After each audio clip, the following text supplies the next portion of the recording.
இதுவரை நம்மை நடத்தினார்.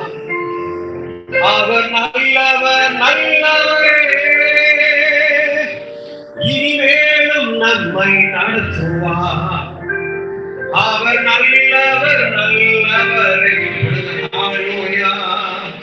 இதுவரை நம்மை நடத்தினார்.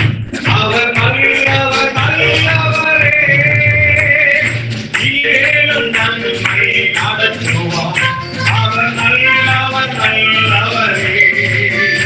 அவர் நல்லவர், சர்வ வல்லவர். அவர் கிருபை என்று சொல்லவே. அவர் நல்லவர், சர்வ வல்லவர். அவர் கிருபை என்று சொல்லவே. இயேசு நல்லவர், இயேசு வல்லவர், என்றென்று மாறாதவர். அவர் என்றென்று மாறாதவர். இயேசு நல்லவர், இயேசு வல்லவர், என்றென்று மாறாதவர்.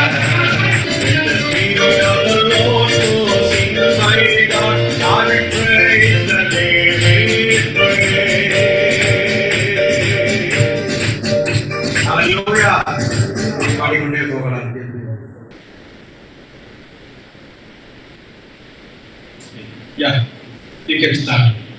So we all are waiting.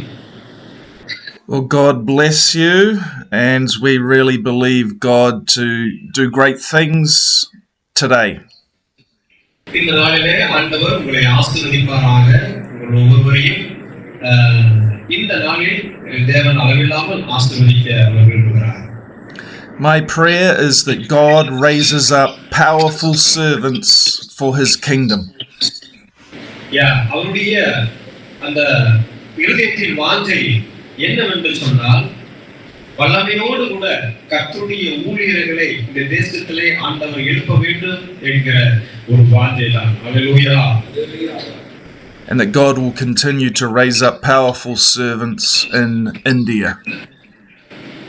இந்த நாளில் கூட இந்தியா தேசத்திலே வல்லமையுள்ள ஊழியர்களை ஆண்டவர் எழுப்பட்டும். I hope to encourage you in the call of God in your life by just looking at the fivefold ministry. இந்த நாளில் கூட கர்த்தருடைய வார்த்தையை உங்க மத்தியிலே சொல்லும்படியாக 5 விதமான ஊழியங்களை வேதத்திலே நாம் வாசிக்கிறோம். அதை குறித்து உங்கள் மத்தியிலே சொல்ல விரும்புகிறேன். So first of all, let's read from the book of Ephesians, chapter 4, verses 11 to 13. இந்த நாளில் கூட நாம் வாசிக்க வேண்டுமாக எபேசியர் எழுதின நிருபம் 4வது அதிகாரம் 11வது வசனத்திலிருந்து கீழாக 13வது வசனத்திலிருந்து நாம் கீழாக வாசிக்க கேட்போம். அவர் சிலரை அப்போஸ்தலராகவும், சிலரை தீர்க்கதரிசிகளாகவும், சிலரை சுவிசேஷகராகவும், சிலரை மேய்ப்பராகவும், போதகராகவும் ஏற்படுத்தினார். Well, it's Jesus who gives these gifts and has called us to serve him in ministry. இயேசு கிறிஸ்து தேவனுடைய ஊழியர்களுக்கு வரங்களை கொடுக்கிறார். அந்த வரங்களை நிமித்தமாக விதவிதமான ஊழியங்களையும் நம்முடைய சபைகளே ஆண்டவர் பகிர்ந்தளித்திருக்கிறார். And Jesus can also take us through different stages of ministry as we mature and grow in the call of God in our lives. நம்முடைய வாழ்க்கையிலே விதவிதமான இந்த வரங்களை கொடுத்து ஊழியத்தின் பாதையிலே ஒவ்வொருவரையும் உற்சாகப்படுத்தி இந்த தேசத்திலே ஒரு ஆத்துமாக்களை அவருடைய ராஜ்யத்திற்கு சொல்லி ஆதாயப்படுத்த இப்படிப்பட்டதான ஊழிய வகைகளை ஆண்டவர் வகுத்திருக்கிறார். First of all, I want us to think about the call to be an apostle. முதலாவதாக உங்கள் மத்தியிலே நான் சொல்ல விரும்புகிறது அப்போஸ்தல அழைப்பு என்றால் என்ன என்பதை உங்கள் மத்தியிலே சொல்ல விரும்புகிறேன். And apostles are sent by God to establish churches upon the rock of Jesus Christ. ஆண்டவருடைய பாதையில் நடக்கின்ற நபர்களாகவும் அப்போஸ்தலர்கள் வந்து சபைகளிலே சென்று கர்த்தருடைய வார்த்தையை சொல்லி அதை அவர்களை உற்சாகப்படுத்தக்கூடியதான ஒரு ஊழியமாய் காணப்படுகிறது என்பதை உங்கள் மத்தியிலே சொல்லுகிறேன். And the apostle is to set in place what is needed for the church. எங்கெல்லாம் சபைக்கு அப்போஸ்தலர்கள் தேவைப்படுகிறார்களோ அங்கெல்லாம் ஆண்டவர் அனுப்புகிறதான ஒரு சூழ்நிலையை நாம் பார்க்கிறோம். And Paul, an apostle of Jesus Christ, by the will of God. தேவனுடைய ஊழியர்களே, அப்போஸ்தல பவுல் இந்த அப்போஸ்தல ஊழியத்தை செய்ததை நம்மால் பார்க்க முடியும். Paul actually said those words quite a number of times. அநேக இடங்களிலே பல இடங்களுக்கு தேவன் அப்போஸ்தலனாகிய பவுலை அநேக திருச்சபைகளுக்கு கடந்து செல்கிறதை நாம் வேதத்திலே பார்க்க நேரிடுகிறது. Because he knew the will of God for his life regarding his calling. அவருடைய அழைப்பை உறுதிப்படுத்தி அநேக சபைகளை நடத்துவதற்கும் ஏற்படுத்துவதற்கும் தேவனுடைய மனிதனை ஆண்டவர் பயன்படுத்தியிருக்கிறார். And out of that he stood firm and strong in the fact that it was God's will for him to be an apostle. அப்போஸ்தலனாகிய பவுலை அவருடைய எழுப்புதலில் ஒரு அப்போஸ்தலனாக வேத புத்தகத்திலே நம்மால் பார்க்க முடியும். அதோடு கூட ஒரு எழுப்புதலின் பிரசங்கியார் என்று நம்மால் சொல்ல முடியும். Jesus is still building his church today, and he does it through apostles. அப்போஸ்தலர் இந்த நாளில் கூட இயேசு கிறிஸ்து அநேக சபைகளை நிரூபித்து கொடுத்திருக்கிறார். அதோடு கூட அநேக அப்போஸ்தலர்களை உருவாக்கி வைத்திருக்கிறார் என்பதை நீங்கள் அறிந்து கொள்ளுங்கள். So we still need powerful apostles in the world today and in India. இந்தியாவிலும் உலகத்திலும் இப்பொழுது நமக்கு தேவை அநேக அப்போஸ்தலர்கள் ஊழியம் செய்யக்கூடிய நபர்கள் தேவையாய் காணப்படுகிறது. Something beautiful about the apostolic anointing of God for the building of the church. ஒரு விசேஷ விதமான ஒரு காரியத்தை உங்களுக்கு சொல்லுகிறேன். தேவனுடைய அபிஷேகத்தை பெற்றிருக்கிறதான நீங்களும் நானும் ஒரு வெளியேறப்பட்ட தைலத்தினால் அபிஷேகத்தினால் நிரம்பியிருக்கிறோம் என்பதை நீங்கள் அறிந்து கொள்ளுங்கள். To train disciples, to equip the church, and to build the church. அநேக சீஷர்களை உருவாக்கவும் அநேக திருச்சபைகளை உருவாக்கவும் தேவனுடைய ராஜ்யத்திற்கு சொல்லி ஒரு கூட்ட ஜனங்களை உருவாக்கவும் உங்கள் ஒவ்வொருவரையும் ஆண்டவர் பயன்படுத்தி வைத்திருக்கிறார். ஹல்லேலூயா. I know that so much work for the kingdom of God still has to be done in India. இந்தியாவிலே தேவனுடைய ஊழியத்தை தேவனுடைய ராஜ்யத்தை கட்டுவதற்கு இன்னும் அநேக காரியங்கள் உண்டு என்பதை நான் அறிந்திருக்கிறேன். So we need to be crying out to God. God, raise up powerful apostles for this nation. எல்லாரும் எழும்பி ஜெபிக்க வேண்டும், திருப்பலில் இருக்க வேண்டும். அப்போஸ்தலர் பவுலை போல இந்திய தேசத்திலும் அநேக அப்போஸ்தலர்கள் உருவாக வேண்டும், கடந்து செல்ல வேண்டும் ஊழியத்தின் பாதையிலே இன்று நான் சமுத்திரத்தில் வேண்டுதல் செய்கிறேன். And I believe God can do it as we are seeking His will. உண்மையாகவே நான் நம்புகிறேன், வரும் நாட்களிலே தேவன் இப்படிப்பட்டதான ஒரு அப்போஸ்தல ஊழியத்தை செய்வதற்கு ஒரு சிலரை எழும்ப பண்ணுவாராக. ஹல்லேலூயா.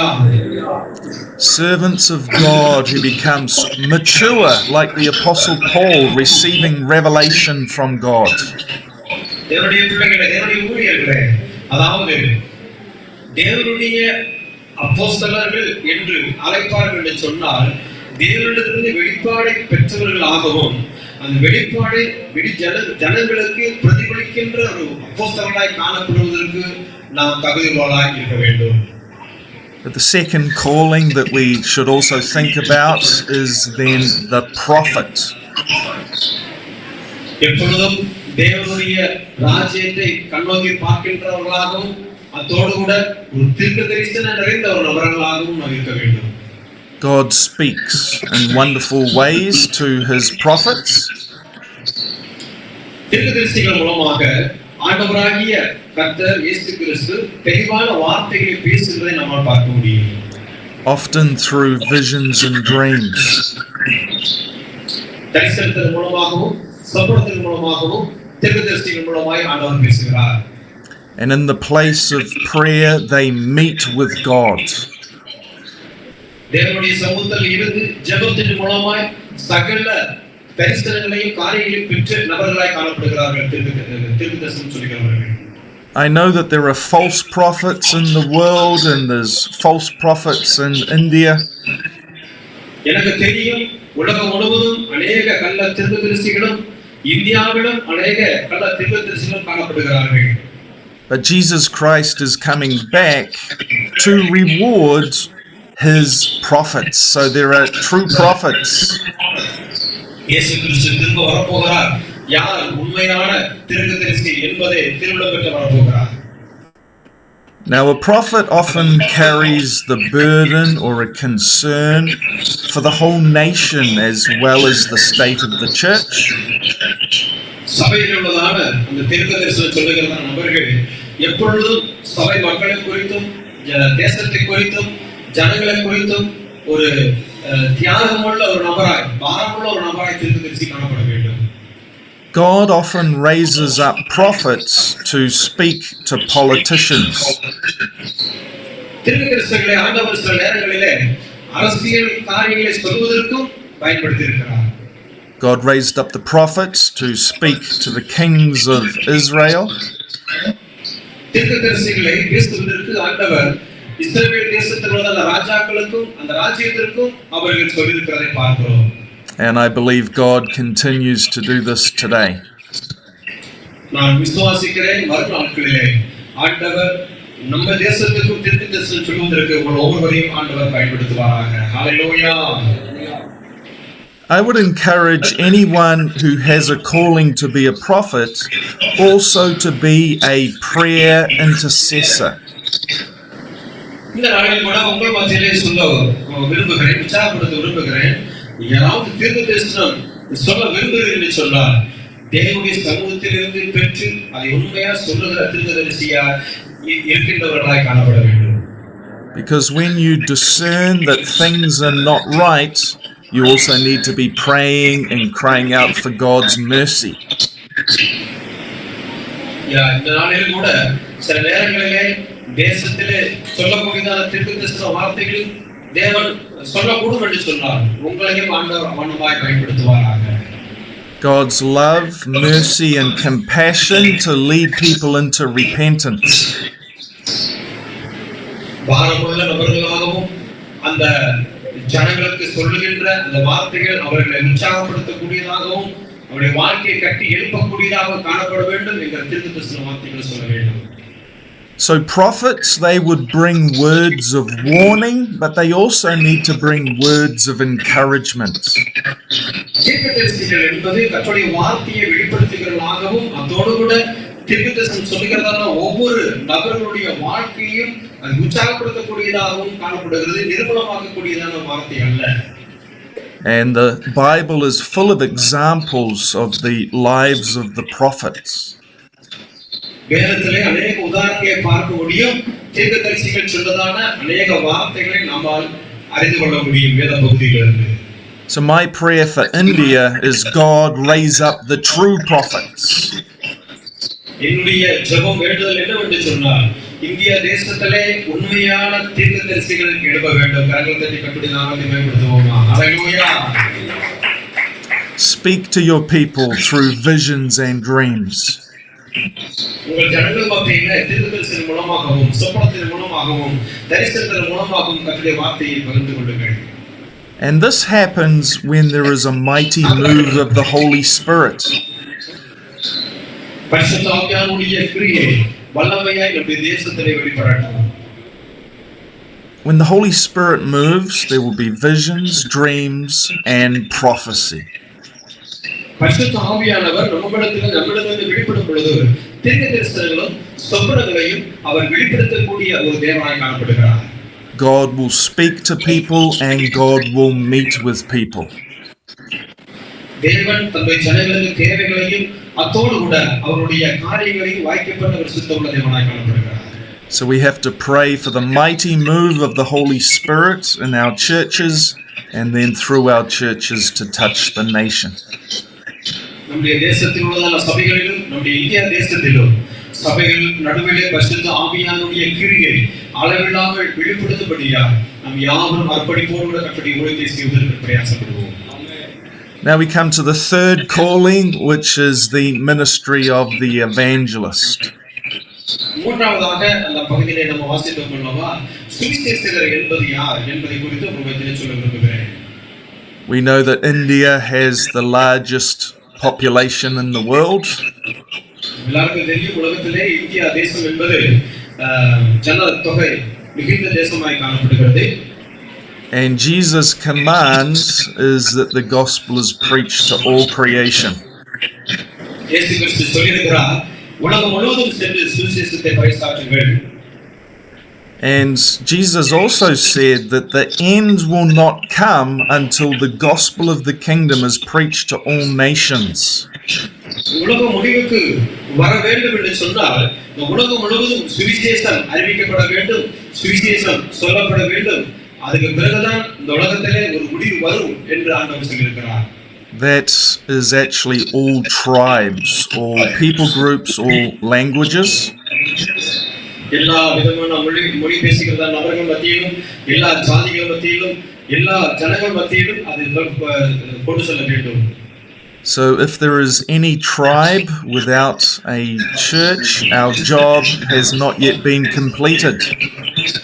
நம்முடைய வாழ்க்கையிலே अनेक இடங்களிலே கர்த்தருடைய வார்த்தையை அறிவிக்கப்படாமல் இருக்கின்றதான இடங்களிலும் கூட நம்முடைய இருதயத்திலே மனபாரம் இல்லை என்று சொன்னால் அந்த பகுதியிலே சென்று கர்த்தருடைய சுவிசேஷத்தை சொல்ல முடியாத அளவுக்கு நம்முடைய தேசத்திலே ஜனங்கள் காணப்படுகிறார்கள். So we need the evangelists. நமக்கு தேவை சுவிசேஷம் சொல்லக்கூடிய நபர்கள் who proclaim Christ crucified for the sins of the world. இந்த தேசத்திற்காக பாவத்தில் உள்ளதான ஜனங்களுக்காக கல்வாரி சிலுவையிலே அவர் சிலுவையில் அறையப்பட்டிருக்கிறார். Who take forth the gospel. சுவிசேஷத்தை கொண்டு செல்லும்படியாக explaining what it means to be born again so that you can enter the kingdom of God. ஒரு கிறிஸ்துவுக்குள் ஒருவன் புது சிருஷ்டியாக ஆகவிட்டால் அவன் உண்மையாகவே அவன் ரட்சிக்கப்பட்ட நபராய் காணப்பட மாட்டான் என்பதை புரிந்து கொள்ளும்படியாய் சொல்லக்கூடிய அளவுக்கு தேவன் ஒவ்வொருவரையும் சுவிசேஷகர்களாய் பயன்படுத்துவாங்க. Calling people to turn away from their sins and be saved. பாவத்தை விடுகிறதான ஜனங்களை மீட்டெடுப்பதற்கு ஆண்டவராகிய இயேசு கிறிஸ்து எவ்வளவாய் இந்த பூமியிலே கடந்து வந்தாரோ அதை சொல்வதற்கு சுவிசேஷம் சொல்லுகிற நபர்களை தேவன் பயன்படுத்துவாராக. Knowing the great salvation that we have in Jesus Christ. இயேசு கிறிஸ்து நமக்காக பெரிய ஒரு ரட்சிப்பை, பெரிய ஒரு மறுரூபத்தை நமக்கு தந்திருக்கிறார் என்பதை அறிந்திருக்கிறோம். I'm so thankful for my salvation, and that's why I share the gospel with others. அந்த ரட்சிப்பை நான் பெற்றிருப்பது நிமித்தமாக அந்த ரட்சிப்பை மற்றவர்களுக்கு நான் பறைசாற்ற வேண்டும் என்பதை இந்த நாட்களிலே நான் செய்து கொண்டிருக்கிறேன். So an evangelist must have a burning desire to lead people to Christ. சுவிசேஷகர் என்பது மக்களோடு கூட சேர்ந்து வாழ்கின்றவர்களாகவும் அந்த வாழ்க்கை தரத்தை அறிந்து தேவனுடைய சமூகத்தில் கர்த்தருடைய வார்த்தையை பெற்று பேசுகின்ற நபர்களாகவும் காணப்பட வேண்டும். And we need many evangelists going forth in Jesus' mighty name. இயேசு கிறிஸ்துவின் நாமத்தினாலே இந்த உலகத்திலே நம்முடைய இந்தியா தேசத்திலே अनेक சுவிசேஷகர்கள் எழும்ப வேண்டும்.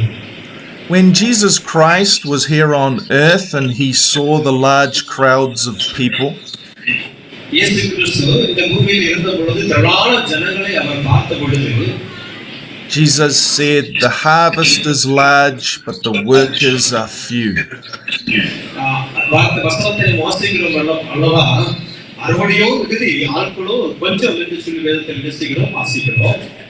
And that's why we must be praying for the workers to go forth in the power of the Holy Spirit.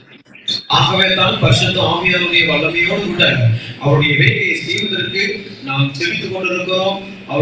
அவருடைய பிரஸ்தானத்தை நிரம்பி அவருடைய நாமத்தை மகிமைப்படுத்துவதற்கு நாம் ஒவ்வொருவரும் அவருடைய ராஜ்யத்திற்காக எழும்பி பிரகாசித்துக் கொண்டிருக்கிறோம். So that must also be our prayer for India, for God to raise up and send forth the evangelists. ஆகவே தான் என்னுடைய ஜெபமா இருக்கிறது, இந்தியா தேசத்திலே अनेक சுவிசேஷகர்கள் எழும்புவாராக. ஹalleluya. Now the fourth calling that we're going to look at is the calling of the pastor. நான்காவதாக நாம் வாசித்த வண்ணமாக மேய்ப்பரை குறித்து நாம் பார்க்க போகிறோம். And pastors are likened to shepherds who gather and nurture the sheep. ஆடுகளை மேய்க்கக்கூடியதான அந்த ஸ்லாக்கியத்தை இந்த போதகர்கள் நம்ம மேற்பட சொல்லியிருக்கிறது அப்படிதானே. அடுத்ததான் போதகர்கள் வருது. அவர் They must feed the lambs and take care of the sheep. ஆடுகளை வழிநடத்தக்கூடியதான ஒரு மேய்ப்பனாக நாம் காணப்பட வேண்டும். They protect the believers from the wolves, which speaks of the influence of the world. இந்த உலக வாழ்க்கையில் இருக்கிறதான அந்த ஜனங்களை மீட்டெடுத்து சபையை கொண்டு வந்திருக்கிறோம் அல்லவா, அந்த ஜனங்களை நல்ல முறையில் வழிநடத்துவதற்கு பாதுகாப்பதற்கு தேவன் விசேஷித்தமான ஒரு மேய்ப்பர்களாக ஒவ்வொருவரையும் ஆண்டவர் பயன்படுத்துவாராக. They walk in the love of God for the church. சபைக்கு முன் உதாரணமாக நல்ல ஒரு வாழ்க்கை சரித்திரமாக அவர்கள் முன் வர வேண்டும். And I know Jesus Christ truly loves his church. அவருக்கு தெரியும் உண்மையாகவே சபையை ஆண்டவர் நேசிக்கிற நபராய் காணப்படுகிறார். Jesus cares for his church. ஆண்டவராகிய இயேசு கிறிஸ்து சபையை நேசிக்கிறார், அதை என்ன செய்கிறார், அரவணைத்துக் கொண்டு செல்கிறார். But he has to do that through his pastors, so that's why we have to be filled with the love of God for the church. எப்பொழுதும் நம்முடைய சபைக்கு அன்புள்ளவர்களாய் பாசத்தோடு பேசுகின்ற நபர்களாய் காணப்பட வேண்டும் என்பதைத்தான் அந்த மேய்ப்பர்களுக்கு கொடுக்கப்பட்டதான அந்த ஸ்லாக்கியம் என்பதை உங்கள் மத்தியிலே சொல்ல விரும்புகிறேன். எப்படி இயேசு கிறிஸ்து செய்தாரோ அதே போல செய்வதற்கு நாம் பிரயாசப்பட வேண்டும். As we journey in life with God's people. எப்பொழுதுமே நம்முடைய பிரயாணம் தேவனுடைய பிள்ளைகளுக்கு நேர்மையாக நடக்கின்ற நபர்களாய் காணப்பட வேண்டும். So our prayer is God raise up the pastors who have this love of Jesus Christ in their hearts. அவருடைய ஜெபம் என்னவென்று சொன்னார், இயேசு கிறிஸ்துவினுடைய மனநிலைமை எப்படி இருந்ததோ அதே போல ஒவ்வொரு மேய்ப்பனுக்கும் இருக்கட்டும், அதை வழிநடத்தக்கூடியதான பாரம் அவர்களை உத்வேகம் செய்யட்டும் என்பதை உங்கள் மத்தியில் உறுதிப்படுத்துகிறேன். And that every church will be filled with the love of God. இந்த உலகம் முழுவதும் உள்ளதான சபைகள் எல்லாம் அன்பினால் நிரம்பி வழிவதாக. ஹல்லேலூயா. We now come to the fifth calling, and that is of the teacher. கடைசியாக உங்கள் மத்தியில் சொல்ல விரும்புகிறேன், ஆசிரியர் நமக்கு இப்படி வரல, போதகர்கள் சொல்லலாம். Okay. And the teachers love to bring forth spiritual truth from the Word of God. வார்த்தையை ஆசிரியர்கள் போதகர்கள் தெளிவாய் திட்டமாய் பேசக்கூடிய நபர்களாய் காணப்பட வேண்டும். The Bible is full of hidden treasure. வேதத்தில் உள்ளதான ஒவ்வொரு மறைபொருளும் மறைத்து வைக்கப்பட்டிருக்கிறது என்பதை அறிந்து கொள்ளுங்கள். But people have to seek God and search for it. எப்பொழுதும் தேவனுடைய ஊழியர்கள் வேதத்தை ஆராய்ந்து அறிகின்ற நபர்களாகவும் தெளிவாய் சொல்லக்கூடிய நபர்களாகவும் இருக்க வேண்டும்.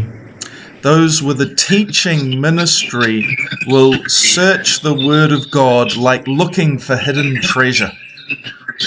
எப்பொழுதுமே போதிக்கக்கூடியதான ஒரு தருணம் கர்த்தருடைய வார்த்தையை தெளிவாய் பேசக்கூடிய காரியங்களாகவும் ஆராய்கின்ற நபர்களாகவும் இருக்க வேண்டும்.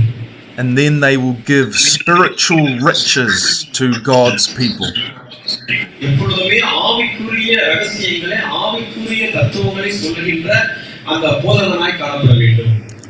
They will lead people to grow in biblical wisdom and understanding.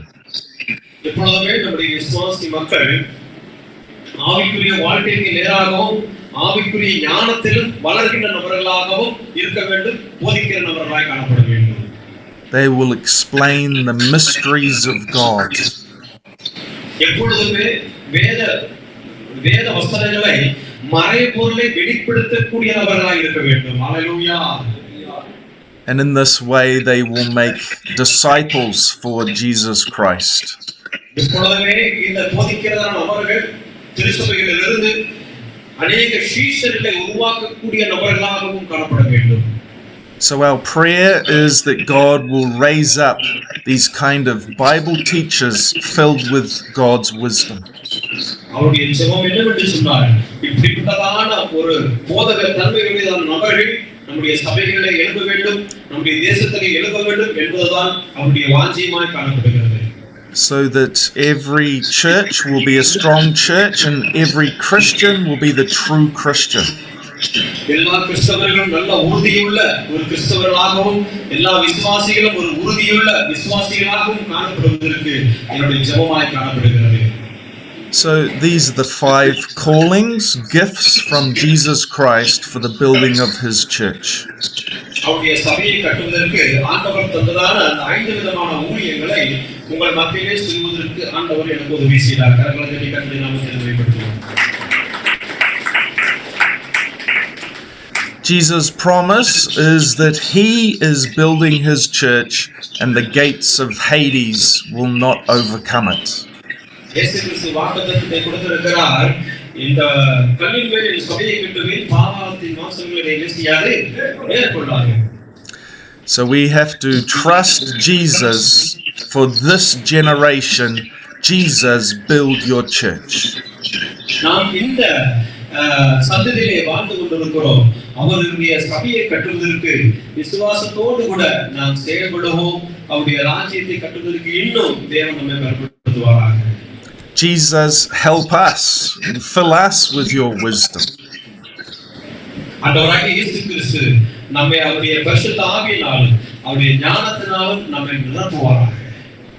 And God will do great things in raising up the powerful servants for his kingdom. அவருடைய ராஜ்யத்திற்காக வரும் நாட்களிலே ஆண்டவராகிய இயேசு கிறிஸ்து உங்கள் மூலமாக பெரிய காரியங்களை செய்ய போகிறார். ஹல்லேலூயா. So I trust God that God will yet do greater things in your ministry. உங்களுடைய ஊழியத்திலே நான் விசுவாசிக்கிறேன், வரும் நாட்களிலே ஆண்டவர் பெரிய காரியங்களை செய்வார். I now want us to read from the book of Romans, chapter 1, verses 1 to 6. இப்பொழுது கூட ரோமர் எழுதின நிருபத்தை எடுத்துக்கொள்வோம். 1வது அதிகாரம் 1லிருந்து 6 வரை வாசிக்க நாம் கேட்போம். இயேசு கிறிஸ்துவின் ஊழியக்காரனும் அப்போஸ்தலனாகும்படி அழைக்கப்பட்டவரும் தேவனுடைய சுவிசேஷத்துக்காக பிரித்தெடுக்கப்பட்டவருமாகிய பவுல், ரோமபுரியிலுள்ள தேவபிரியரும் பரிசுத்தவான்களாகும்படி அழைக்கப்பட்டவர்களுமாகிய அனைவருக்கும் எழுதுகிறதாவது: நம்முடைய பிதாவாகிய தேவனாலும் கர்த்தராகிய இயேசு கிறிஸ்துவினாலும் ஒரு கிருபையும் சமாதானமும் உண்டாவதாக. இயேசு கிறிஸ்துவை குறித்து தேவன் தம்முடைய தீர்க்கதரிசிகள் மூலமாய் பரிசுத்த வேதாகமங்களில் முன்னே தம்முடைய சுவிசேஷத்தை பற்றி வாக்குத்தத்தம் பண்ணினபடி, கர்த்தராகிய இயேசு கிறிஸ்துவானவர் மாம்சத்தின்படி தாவீதின் சந்ததியில் பிறந்தவரும் பரிசுத்தமுள்ள ஆவியின்படி தேவனுடைய சுதன் என்று மரித்தோரிலிருந்து உயிர்த்தெழுந்ததினாலே மனமாய் நிரூபிக்கப்பட்ட தேவகுமாரனுமாய் இருக்கிறார். அவர் சகல ஜாதிகளையும் அவர்களுக்குள் இயேசு கிறிஸ்துவினால் அழைக்கப்பட்டவர்களாகிய உங்களையும். So Paul refers to himself as being a servant of Christ Jesus. இந்த வசனத்திலே வாசிக்கிறோம், இயேசு கிறிஸ்துவின் ஊழியக்காரனும் அப்போஸ்தலனாகும்படி அழைக்கப்பட்டவனும் தேவனுடைய சிருஷ்டியிற்காக பிரித்தெடுக்கப்பட்டவனும் ஆகிய பவுல் என்று சொல்கிறார். And all the ministries need to come out of this place of being a servant of Christ. எல்லா ஊழியங்களும் நாம் பார்க்க வேண்டி சொன்னால் அது தேவனுடைய ஊழியக்காரன் என்கிற தன்மையை பெற்ற காரியமாய் காணப்படுகிறது. Jesus is our Lord, our Master, and our King. இயேசு கிறிஸ்து தான் நமக்கு ராஜாதி ராஜாவும் கர்த்தாதி கர்த்தருமாய் இருக்கிறார். Christ is everything and we are nothing. We are merely his servants. இயேசு கிறிஸ்து தான் நமக்கு எல்லாமாய் இருக்கிறார். நாம் ஒன்றுமே கிடையாது. அவர் முன் நிறுத்திட்டு என்ன செய்ய வேண்டும்? சகல காரியங்களை செய்கிற நபர்களாய் இருக்க வேண்டும். Now Paul knew his calling. He knew that he was called to be an apostle. அப்போஸ்தலனாகிய பவுலுக்கு தெரியும் அவருடைய அழைப்பு என்ன என்று. அந்த அழைப்பு அப்போஸ்தல அழைப்பு என்பதை அவர் அறிந்திருந்தார்.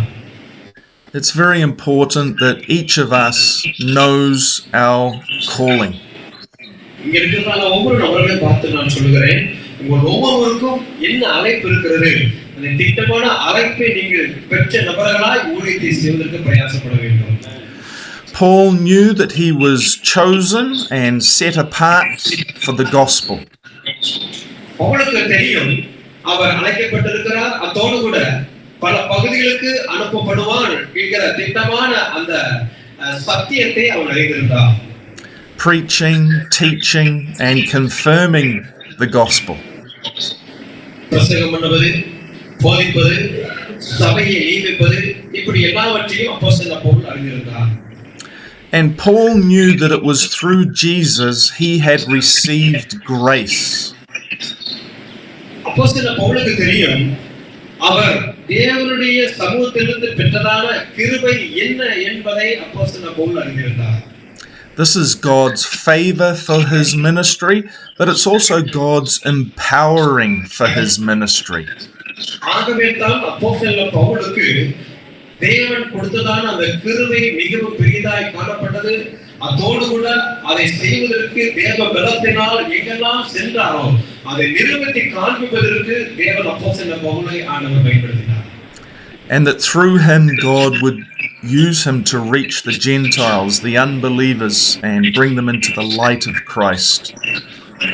வரும் நாட்களிலே தேவன் ஒவ்வொருவரையும் அவனமாகவே பயன்படுத்துவாராக. உண்மையான அழைப்பு என்ன, உண்மையான கர்த்தருடைய வார்த்தையை சொல்வதற்கு, அந்த காரியத்தை செய்வதற்கு உங்கள் ஒவ்வொருவரையும் ஆண்டவர் பயன்படுத்துவாராக. I also want to share a little bit about how God called me and how God has led and guided me. இந்த நாளில் கூட கடைசியாக ஆண்டவர் என்னை எப்படி அழைத்தார், என்னை எப்படி ஆண்டவர் வழிநடத்தினார் என்பதை ஒரு சிறு சாட்சியாக உங்கள் மத்தியில் சொல்ல விரும்புகிறேன். First of all, God called me to be an evangelist. முதலாவதாக ஆண்டவர் அருமையான மேத்யூ பாஸ்டரை ஒரு சுவிசேஷகனாக ஆண்டவர் அழைத்தார். And I realized that calling from when I was about 16 years old. அந்த அழைப்பை அவருடைய 16வது வயதிலே அதை உறுதிப்படுத்த தேவன் உதவி செய்தார். And I focused on taking the gospel to the lost. அந்த சுவிசேஷத்தை என்னுடைய ஊழியத்தின் பாதையில் சுமந்தவனாக பல இடங்களுக்கு கடந்து செல்ல உதவி செய்தார். And I concentrated on being an evangelist for about 9 years.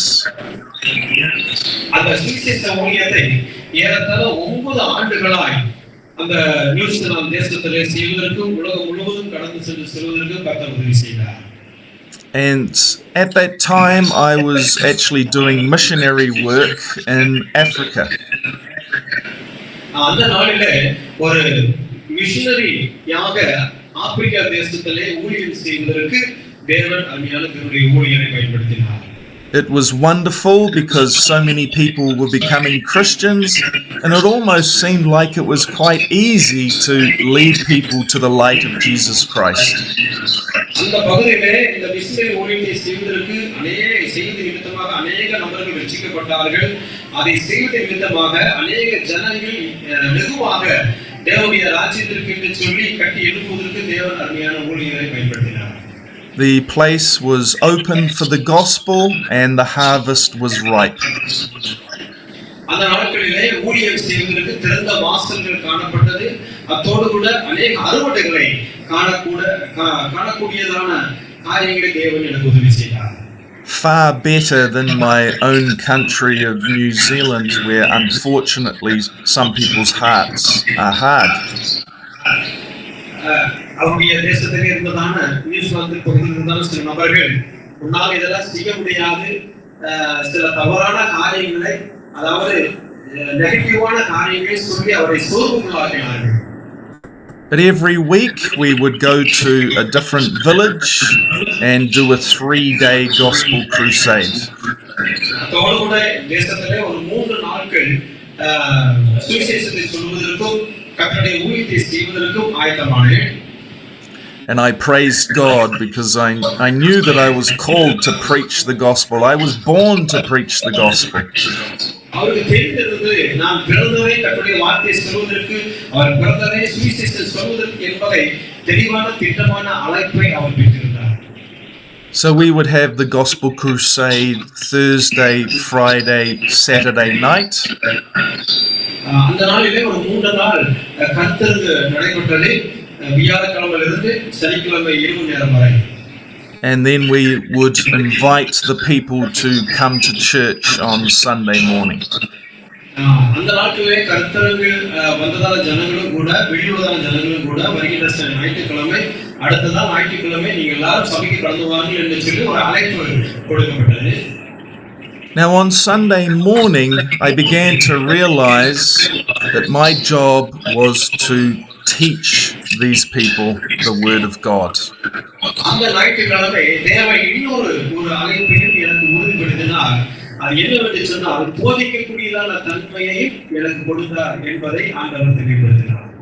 Many of them had either become new Christians or also they were in our team. They were also been Christians for a long time. அந்த நாட்களில் கூட அநேக ஆண்டுகளாக விசுவாசிகளாக இருந்தாலும் சரி, புதிதாக ரட்சிக்கப்பட்ட நபர்களாகவும் சரி, அவர்கள் மத்தியிலே போதிப்பதற்கு விசேஷமான அபிஷேகத்தை தேவன் எனக்கு தந்தார். They've been hearing the salvation message all week, but now they needed some good Bible teaching to make them strong in God. அந்த நாளில் கூட கர்த்தருடைய வார்த்தையை உறுதியாக சொல்வதற்கும் தைரியத்தோடு சொல்வதற்கும் தொடர்ந்து என்மேலும் ஒரு விசேஷமான ஒரு அபிஷேகத்தை தந்து ஜனங்களை வழிநடத்துவதற்கு தேவன் உதவி செய்தார். Now I had a time when I came back to my home country.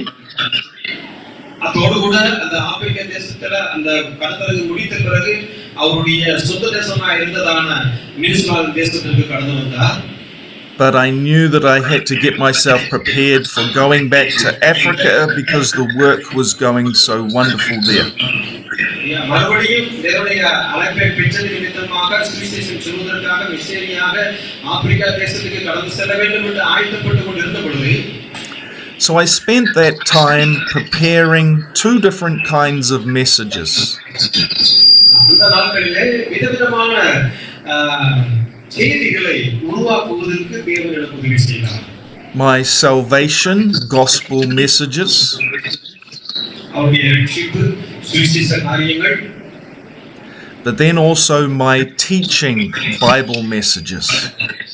அதோடு கூட வேதத்தை போதிக்கக்கூடியதான செய்திகளையும் உருவாக்குவதற்கு கர்த்தர் உதவி செய்தார். So I knew my first calling was to be an evangelist, but I knew my second calling was to be a Bible teacher. அதோடு கூட பாருங்கள், முதலாவதாக சுவிசேஷம் சொல்வதற்கு தேவன் என்னை அழைத்தார். அதற்கு அடுத்ததாக போதிக்கக்கூடியதான அந்த அழைப்பையும் உறுதிப்படுத்த கர்த்தர் எனக்கு உதவி செய்தார். And then I probably had about 17 years being both an evangelist and a Bible teacher. அதோடு கூட 17 ஆண்டுகளாக கர்த்தருடைய ஊழியத்தை போதிக்கக்கூடியதான ஊழியத்தை செய்வதற்கு அவருடைய சொந்த தேசத்திலே ஆண்டவர் பயன்படுத்தி வருகிறார். ஹல்லேலூயா. And this is why I encourage people to know their first calling, but also to know their second calling. தோடு கூட ஒரு மத்தியிலே நான் உற்சாகப்படுத்துகிறேன். தேவன் என்னை அழைத்ததால் இந்த அழைப்பு முதலாவதாக ஒரு சுவிசேஷகனாக அழைத்தார். அதோடு கூட போதிக்கக்கூடியதான ஒரு நபராகவும் ஆண்டவர் என்னை அழைத்தார். And then more recently, God has also led me into a third calling. அதோடு கூட சமீப காலமாக இன்னொரு அழைப்பையும் தேவனுடைய ஊழியருக்கு ஆண்டவர் கொடுத்தார். When God first called me to be an evangelist, I had no desire to be a pastor. அவரை சுவிசேஷகனாக ஆண்டவர் அழைத்த பொழுது அவர் ஒருபோதும் எதிர்பார்க்கவில்லை ஆண்டவர் என்னை போதகராக ஒரு பாஸ்டராக சபையை வைப்பார் என்று சொல்லி. That was probably about 7 years ago. Then God also called me to pastor a church. ஏறத்தாழ 7 ஆண்டுகளுக்கு முன்பாக ஒரு சபையின் போதகனாக நியமிப்பதற்கு ஆண்டவர் அருமையான ஊழியரை அழைத்தார். And I've seen the advantage of having experience in different ministries. பல ஆண்டுகளாக தேவன் எனக்கு பலவிதமான ஊழியங்களை கொடுத்து விதவிதமான சூழ்நிலைக்குள்ளாக ஆண்டவர் என்னை பயன்படுத்தி வந்தார். And knowing the times and the seasons that God has for your life. உங்களை பார்த்து நான் சொல்லுகிறேன், ஒவ்வொரு ஊழியர்களுக்கும் ஒவ்வொரு நேரங்களும் காலங்களும் உண்டு. எந்தெந்த நேரத்துல எந்தெந்த காலகட்டத்துல உங்களை பயன்படுத்த வேண்டும், உருவாக்க வேண்டும். தேவன் அவனமாக என்னை பயன்படுத்தி இருக்கிறார். I'm now pastoring my second church. ஒரு சபையிலே ஒரு ஊழியக்காரனாய் இந்த நாட்களிலே நியமிக்கப்பட்டிருக்கிறேன். And my first church I found to be very hard, and we had many difficulties. முதலாவது ஒரு சபையை தொடர்ந்த பொழுது அந்த சபை ஊழியர்களே அநேக விதமான நெருக்கங்கள், கஷ்டங்கள் காணப்பட்டது. But I've seen that even through the difficulties, God was able to teach me the wisdom that I needed to learn for being a pastor. அநேக முறை நெருக்கங்களும் கஷ்டங்களும் கடந்து வந்த போதெல்லாம் அதன் மூலமாக தேவன் என்னை நல்ல முறையில உருவாக்கி உடைத்து போதித்து வழிநடத்தினார். I want to encourage every person to have perseverance. உங்கள் ஒவ்வொருவரையும் நான் உற்சாகப்படுத்துகிறேன். ஒவ்வொருவருக்கும் விதவிதமான அழைப்புகள், எதிர்பார்ப்புகள் காணப்படுகிறது. Sometimes we do go through hard times in ministry. நம்முடைய ஊழியத்திலே சில நேரங்களிலே அநேக விதமான கஷ்டத்துக்குள்ளாக, வேதனைக்குள்ளாக போக வேண்டிய சூழ்நிலை நமக்கு காணப்படுகிறது. Our job is to be faithful to God. நம்முடைய வேலை என்ன என்று சொன்னால் ஒரே ஒரு காரியம், நாம் அவருக்கு உண்மை உள்ளவர்களாக, விசுவாசம் உள்ளவர்களாக, நம்பிக்கை உள்ளவர்களாக காணப்பட வேண்டும். ஹல்லேலூயா.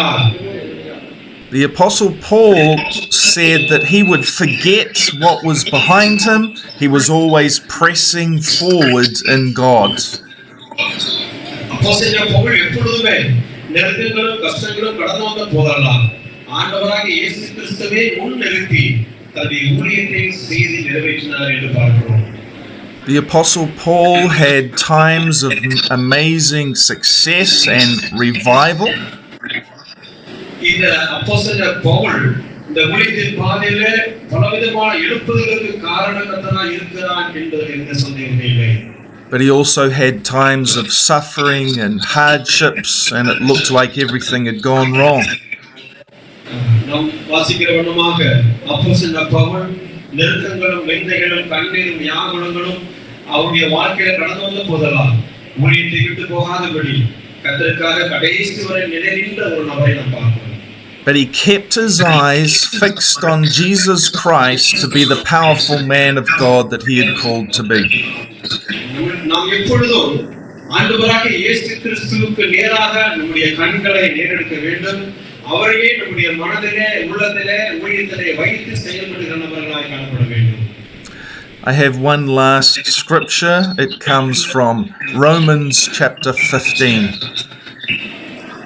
கடைசியாக உங்களிடத்திலே ஒரே ஒரு வசனத்தை சொல்லி நான் முடிக்க விரும்புகிறேன். ரோமர் எழுதின நிருபம் 15வது அதிகாரம். Romans chapter 15 verses 15 to 21. 15லிருந்து 21 வரை வாசித்து முடிக்க நான் விரும்புகிறேன். அப்படி இருந்தும் சகோதரரே, புறஜாதியாகிய பலி பரிசுத்த ஆவியினாலே பரிசுத்தமாக்கப்பட்டு தேவனுக்கு பிரியமான பலியாகும்படிக்கு நான் தேவனுடைய ஊழியத்தை நடத்தும் ஆசாரியனாக இருந்து புறஜாதிகளுக்கு இயேசு கிறிஸ்துடைய ஊழியக்காரனாகும் பொருட்டு தேவன் எனக்கு அளித்த கிருபையினாலே உங்களுக்கு ஞாபகப்படுத்தும்படிக்கு இவைகளை நான் அதிக தைரியமாய் எழுதினேன். ஆதலால் நான் தேவனுக்குரியவைகளை குறித்து இயேசு கிறிஸ்துவை கொண்டு மேன்மை பாராட்ட எனக்கு இடம் உண்டு. புறஜாதியாரை வார்த்தையினாலும் செய்கையினாலும் கீழ்ப்படிய பண்ணும்படிக்கு அற்புத அடையாளங்களின் பலத்தினாலும் தேவ ஆவியின் பலத்தினாலும் கிறிஸ்துவானவர் என்னை கொண்டு நடப்பித்தவைகளை சொல்வதல்லாமல் வேறு ஒன்றையும் சொல்ல நான் துணியவில்லை. இப்படி எருசலேம் துவங்கி சுற்றிலும் இங்கிருக்கும் தேசம் வரைக்கும் கிறிஸ்துவின் சுவிசேஷத்தை பூரணமாய் பிரசங்கிக்கிறேன். மேலும் அவருடைய செய்தியை அறியாதிருந்தவர்கள் காண்பார்கள் என்றும் கேள்விப்படாதவர்கள் உணர்ந்து கொள்வார்கள் என்றும் எழுதியிருக்கிறபடியே நான் மற்றவருடைய அஸ்திவாரத்தின் மேல் கட்டப்படாதபடிக்கு கிறிஸ்துவனுடைய நாமம் சொல்லப்பட்டிராத இடங்களில் சுவிசேஷத்தை அறிவிக்கும்படி நாடுகிறேன். Well, Paul was truly a remarkable man of God. எப்பொழுதுமே அப்போஸ்தலனாகிய பவுல் ஒரு சரித்திர புருஷனாய் காணப்படுகிறார். But we need the Apostle Pauls for India. நமக்கு தேவை அப்போஸ்தலனாகிய பவுலை போல நம்ம இந்தியா தேசத்திற்கு தேவை. ஹல்லேலூயா. Those who come out of their deception, out of their spiritual blindness, அநேக ஜனங்கள் முரட்டாட்டத்தில் காணப்படுகிறார்கள், ஆவிக்குரிய தன்மை இல்லாமல் காணப்படுகிறார்கள், ஆவிக்குரிய கூட்டாட்டத்தில் காணப்படுகிறார்கள். அவர்களை நாம் தெளிவுபடுத்த வேண்டும் என்பதை நீங்கள் அறிந்து கொள்ளுங்கள். those who have a powerful encounter with Jesus Christ and a powerful conversion, பரநாட்களிலே பரிசுத்த ஆவியானவர் ஒவ்வொருவரையும் தேவனுடைய வல்லமையோடு கூட வழிநடத்துவதற்கு தேவன் கிருபை செய்வார். but those who know the mighty hand of God upon their lives. நம்முடைய வாழ்க்கையிலே ஒரு நபர் அற்புத அடையாளங்களை என் ஆண்டவராகிய இயேசு கிறிஸ்து எவ்வளவாய் செய்கிறார் என்பதை அறிந்திருப்போம் என்று சொன்னார். And really today I'm wanting to speak the mighty hand of God upon your life. அதோடு கூட உங்கள் ஒவ்வொருவரையும் அந்த அற்புதமான கரம், அந்த அடையாளம் செய்யக்கூடியதான கரம் உங்கள் ஒவ்வொருவரையும் வழிநடத்துவதாக உங்களுடைய ஊழியத்தின் பாதையிலே. That you know your calling. நீங்கள் அறிந்து கொள்ள வேண்டும் உங்களுடைய அழைப்பு என்ன என்பதை. That you are called by Jesus Christ to be a powerful servant of God. நீங்கள் தேவனுடைய ஊழியம் செய்வதற்கு ஆண்டவராகிய இயேசு கிறிஸ்துவின் மூலமாக அழைக்கப்பட்டிருக்கிறீர்கள். அவருடைய ராஜ்யத்தை ஒரு கூட்ட ஜனங்கள் மூலமாக அறிவிப்பதற்கும் செயல்படுவதற்கும் தேவன் ஒவ்வொருவரையும் பயன்படுத்துகிறார். That your heart is filled with the fire of the Holy Spirit to preach the gospel. எப்பொழுதுமே உங்களுடைய இருதயம் பரிசுத்த ஆவியானுடைய வல்லமையினால் நிறைந்து அந்த அக்கினிமயமான நாவோடு கூட தேவனுடைய ஊழியத்தை செய்வதற்கு சுவிசேஷத்தை பறைசாற்றுவதற்கு தேவன் உங்களை பயன்படுத்துவார். To make disciples for the Lord Jesus Christ. இயேசு கிறிஸ்துவுக்கு அநேக சீடர்களை உருவாக்குகின்ற நபர்களாய் உங்கள் ஒவ்வொருவரையும் ஆண்டவர் பயன்படுத்துவார். Our job is to make disciples, to make other people into powerful servants of God. நம்முடைய அழைப்பு அதோடு நாம் மட்டும் ஒரு ஊழியக்காரனாக இருப்பது மட்டுமல்ல, அநேக நபர்களை சுவிசேஷ நிமித்தமாக தேவனுடைய ஊழியர்களாகவும் தேவன் நம்ம ஒவ்வொருவரையும் பயன்படுத்துவார். To continue to press on in God to fulfill and to complete your calling. எப்பொழுதுமே தேவனுக்கு நன்றி செலுத்துகிற நபர்களாகவும் அதோடு கூட நம்முடைய உறுதியான அழைப்பை எப்படி நாம் பெற்றிருக்கிறோம் என்பதை நாம் அறிந்து கொள்ள வேண்டும். So that you will truly hear the words from the Lord Jesus Christ, well done, good and faithful servant. ஒவ்வொரு ஊழியர்களும் உண்மையுள்ள ஊழியக்காரர்களாகவும் தேவனுடைய ராஜ்யத்திற்காக செயல்படுகிற உண்மையும் உத்தமமான ஊழியக்காரர்களாய் ஆண்டவர் உங்களை பயன்படுத்துவாராக. That you will complete the work that God has given you to do.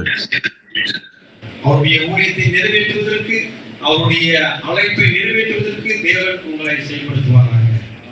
So let's take a time now to pray as I pray for you the mighty hand of God upon your life afresh today.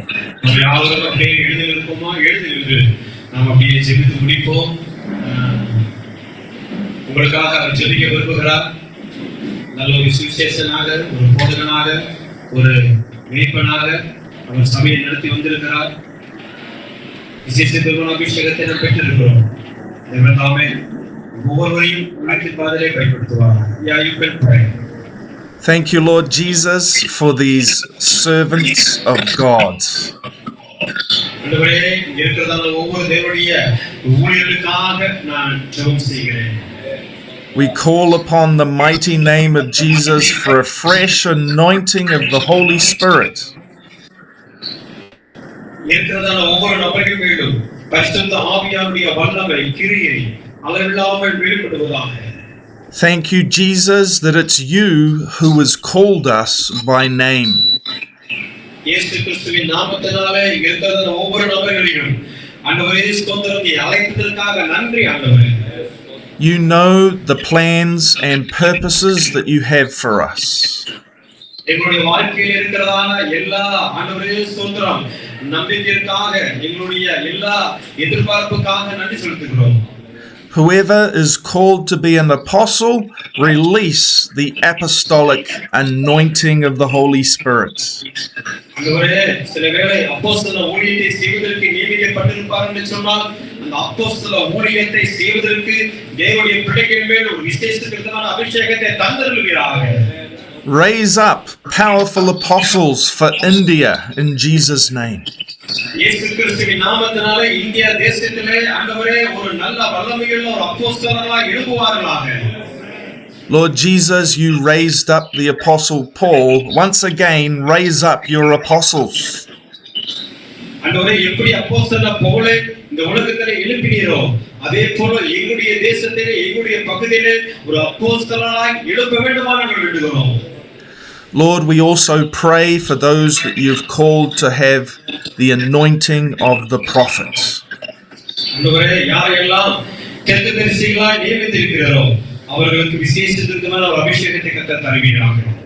Holy Spirit, release visions and dreams. அவர்களுக்கு தரிசனங்களையும் சொப்பனங்களையும் வெளிப்படுத்துவீராக. Power of the Holy Spirit come upon your people and let true prophecy come forth.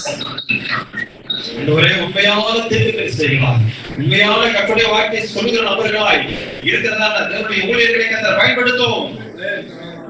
Lord, we know that there are many false prophets in the world and in India, so Lord, we need you to raise up your true prophets. ஆண்டவரே எங்களுக்கு தெரியும் India தேசத்திலே अनेक விதமான ஆண்டவரே கள்ள தீர்க்கதரிசிகள் எழும்பியிருக்கிறார்கள். எங்களுக்கு அப்படி தேவையில்லை. உண்மையான தீர்க்கதரிசிகளை எங்கள் தேசத்திலே எங்களுக்குள்ளே எழுப்புவீராக. So let the power of the Holy Spirit be released in India for the raising up of these true prophets. பரிசுத்த ஆவியானவரே ஆண்டவரே ஒவ்வொருவரையும் உண்மையான தீர்க்கதரிசிகளை எழுப்பி தர வேண்டுமா நாங்கள் ஜெபம் செய்கிறோம். Lord, we also call upon your mighty name to release the anointing for the evangelists. ஆண்டவரே தோடுள்ள சுவிசேஷத்தை சொல்லக்கூடியதான நபர்களை எங்கள் தேசத்திலே உண்மையாக எழுப்பும். I think in the Bible of Philip the evangelist, ஆண்டவரே வேதத்திலே நாங்கள் வாசிக்கிறோம் பிலிப்பு என்பவன் சுவிசேஷத்தை சொல்லக்கூடிய நபர்களாய் சுவிசேஷனாய் காணப்பட்டது போல who had a ministry of healing and deliverance. ஆண்டவரே தோடுள்ள சுகப்படுத்தக்கூடியதான ஊழியங்களையும் வியாதிகளை ஆண்டவரே அற்புத அடையாளம் செய்யக்கூடியதான நபர்களாய் காணப்பட கர்த்தர் உதவி செய்யும். So Lord Jesus, release your healing anointing upon your evangelists. ஆண்டவரே உம்முடைய வல்லமையினால் இருக்கிறதான நபர்களை ஒரு சுவிசேஷகர்களாய் யாரெல்லாம் அழைப்பு பெற்றிருக்கிறார்களோ அவர்கள் உண்மையாய் செயல்பட கர்த்தர் உதவி செய்யும். To go forth preaching the gospel and praying for the sick to be healed in Jesus' name. தைரியமாய் கர்த்தருடைய வார்த்தையை சுவிசேஷத்தை சொல்வதற்கு அவர் எங்கெல்லாம் சென்று கர்த்தருடைய ஊழியத்தை நிமித்தமாய் ஜெபம் பண்ணுகிறார்களோ வேண்டுதல் செய்கிறார்களோ அற்புதம் அடையாளம் நடைபெறட்டும். Lord, release your healing anointing through your servants, Lord God. ஆண்டவரே அவர்கள் ஜெபம் பண்ணும்போது अनेक அற்புதங்களும் அடையாளங்களும் நடைபெற கர்த்தர் உதவி செய்வீராக. Lord, raise up more workers to reap the harvest.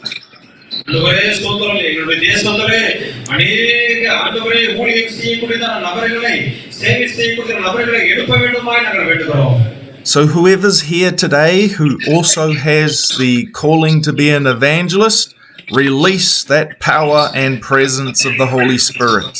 உம்முடைய வல்லமையும் உம்முடைய பிரசன்னமும் யாருக்கெல்லாம் சுவிசேஷம் சொல்லக்கூடியதான அழைப்பை பெற்றிருக்கிறார்களோ அவர்கள் அந்த அழைப்பிலே உறுதியாக இருந்து செயல்பட கர்த்தர் உதவி செய்ய வேண்டுமாய் ஜெபம் பண்ணுகிறோம். Let there be revival throughout India.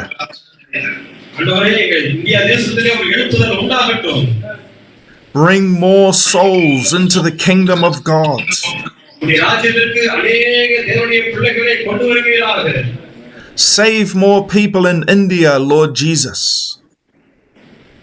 ஆண்டவரே அடிமைத்தனத்திலுள்ளதான நபர்கள் இயேசு கிறிஸ்துவை அறிந்து கொள்ளட்டும். And then also we pray for the pastors who will take care of the lambs and the sheep. யாரெல்லாம் ஆண்டவரே தம்முடைய திருச்சபையை தன்னுடைய மந்தைகளை மேய்க்கிற மேய்ப்பர்களாய் ஆண்டவரே இருக்கிறார்களோ அவருடைய ஊழியத்தை இங்கே சமூகத்தில் ஒப்புக் கொடுக்கிறேன். Thank you for every pastor here today. இங்க இருக்கிறதான ஒவ்வொரு போதகர்களுக்காக உங்களுக்கு நன்றி சொல்லுகிறேன். Renew their love for the church. ஒரு சபைக்காக உண்மையான ஒரு அன்பு, உண்மையான ஒரு பாசம் உங்கள் உள்ளத்திலே உருவாகட்டும். The same love of Jesus Christ for the church, let that love be in the hearts of these pastors. ஆண்டவரே உங்களுடைய இருதயத்திலே உண்மையான ஒரு அன்பு உருவாகி எப்படி தம்முடைய சபையை வழிநடத்த வேண்டும், எப்படி தம்முடைய சபையை பராமரிக்க வேண்டும் என்கிற ஒரு மேற்பணி ஒரு இருதயம் அவருடைய உள்ளத்திலே உருவாக வேண்டுமாய் நான் ஜெபம் செய்கிறேன். Let the churches of India be the strong and growing churches. ஆண்டவரே வரும் நாட்களிலே இந்தியா தேசத்திலே உறுதியான திருச்சபைகளாய் நல்ல ஆண்டவரே ஸ்தோத்திரம் அர்ப்பணிக்கப்பட்ட ஒரு திருச்சபைகளாய் காணப்படட்டும். And we also pray for the wisdom and the anointing for the Bible teachers.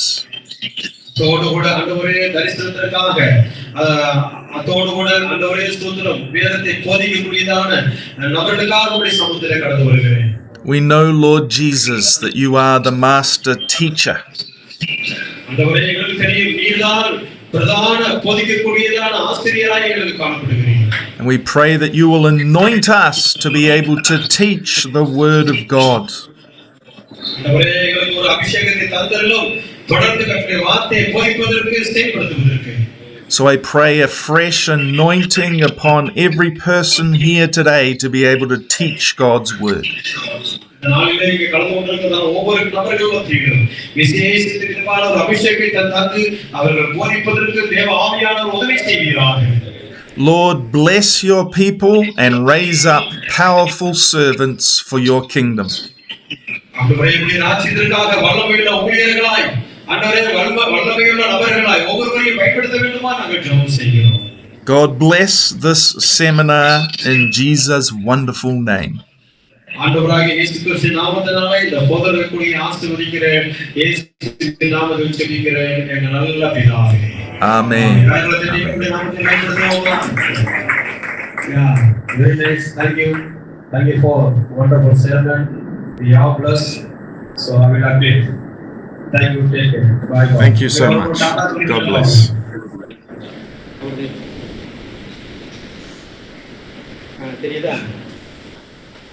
Thank you. God bless you all. Yeah, he is Thank a pastor sitting here.